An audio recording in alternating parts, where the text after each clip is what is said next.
So the next pairing is going to be called The Sun and the Moon and Mummified Time.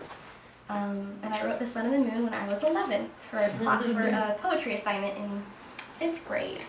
It was really in Miss Campbell's class, who I also had in 3rd grade, that I really fell in love with poetry, and it was because of her I started writing poems, and I had the fortitude and actually the foresight to save all my poetry.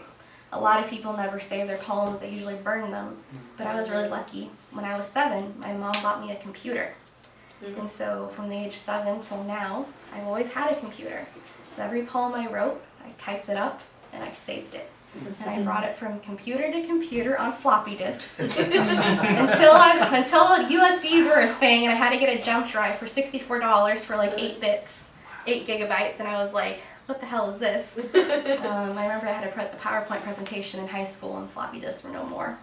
And I was like, well then, I guess. But this is one of those poems I saved. The Sun and the Moon.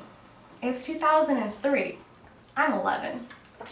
Every morning, the sun rises and greets me every day. The warm sunshine on my face makes me smile all day. We laugh and we play, and warmth is all around me. Time for the sun to go, and a new face shall meet me. At night, the moon comes out to play. I look at the starry sky where the moon plays hide and seek. I feel the cool breeze playing with me and the moon. The moonlight shining down makes me feel like an angel spreading my wings for the first time. But now the moon sleeps and a new day begins. Night. So sorry. Please clap, I love it. 19 years later, Mummified Time. We stand in the same spot growing up, watching dawn bloom over the wrought iron fence. Sunrise drenches the desert with pink and gold petals. I still feel so small when the sun heaves itself over rooftops. Later, we walk on cracked sidewalks. Desert weeds and breeze are only company.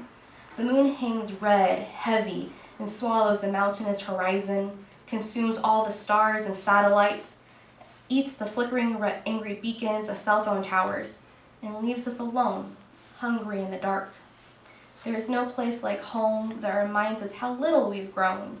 We still walk the dogs up and down our hilly barren neighborhood we did 3 dogs ago, when the moon and the sun played make-believe with us.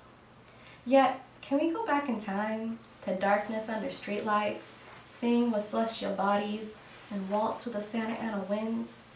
Can't we hear ghost barks from dogs long past, see empty land in the shadow of new housing developments of 2010? Is it too late to still play?